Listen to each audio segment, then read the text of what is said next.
Hello friends, James Stevenson back with part 3 in my Tesla earnings forecast video review series. I am joined by Loki, who is not in his bed. Loki, what are you doing over there, buddy? What are you doing? You're just having a lot of fun being a chihuahua?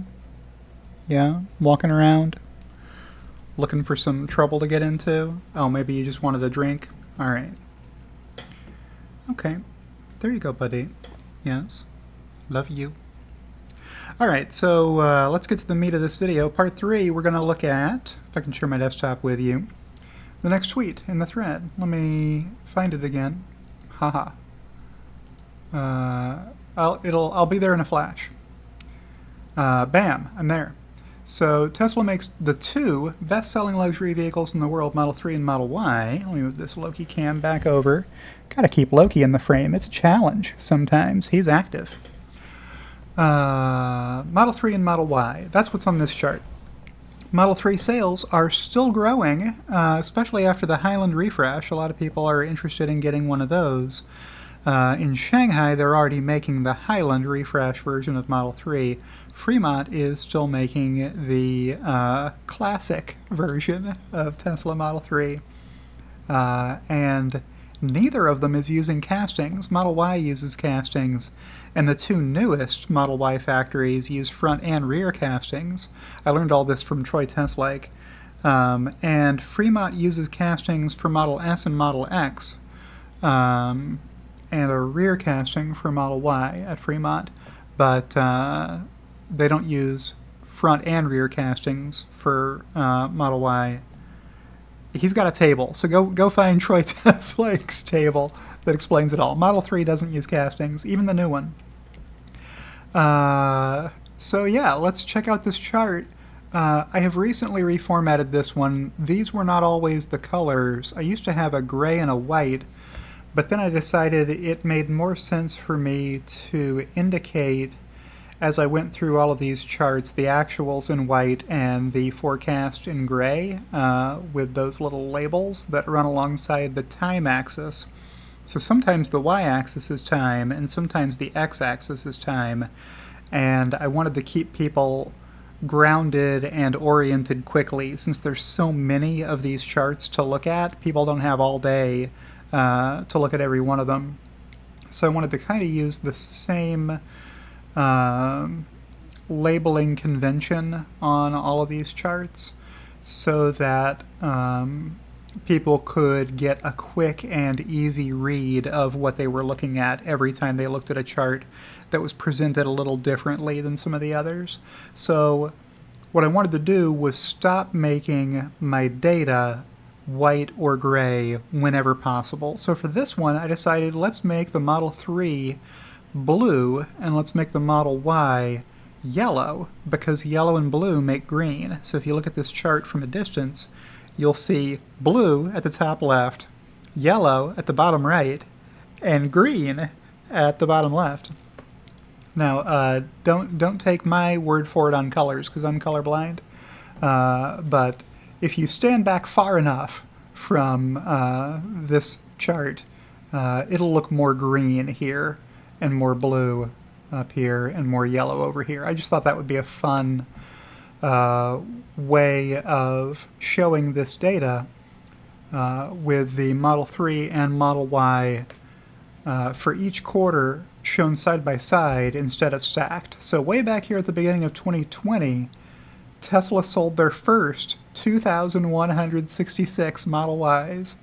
And since then, this yellow bar has just gotten bigger. 13,000, 32, 38, 61, 82, crossing over 100,000 in Q3 of 2021, then crossing over 200,000 in Q3 of 2022, and it hasn't looked back. It's been over 200,000 every quarter since. In last quarter, it was over 300,000, and these are according to Troy Teslike's estimates. Tesla does not give us even this level of detail. They don't even tell us what Model 3 versus Model Y global sales were, but Troy does lots of homework figuring out what registrations have been reported or what the Chinese Passenger Car Association has reported, the CPCA, because they do publish exact numbers by model. And then he does his best job guessing at what the rest of the distribution is. And in order to not have dumb variances between my numbers and Troy's that I have to explain to people, I just match Troy's numbers for the actuals. Frankly, he has done more homework than I have on what the actuals were. I've got other areas that I like to focus on, and since he's already doing that work, it saves me having to spend a lot of time doing it. So, yeah, I'm forecasting for Q3 of 2023 a bunch of deliveries. Did I get these wrong? So Q1, man, it's hard for me to see this. Let me switch to my other view here. So if I go, so this is my PowerPoint presentation. Is it any clearer on my PowerPoint? So Q1, Q2, 125 and 287. Q2, Model 3 and Model Y. And I apologize to those of you who are audio-only listeners. This is going to be a bad audio-only broadcast for you. Yeah, 137 and 309 in Q2 for Model 3 and Model Y, respectively.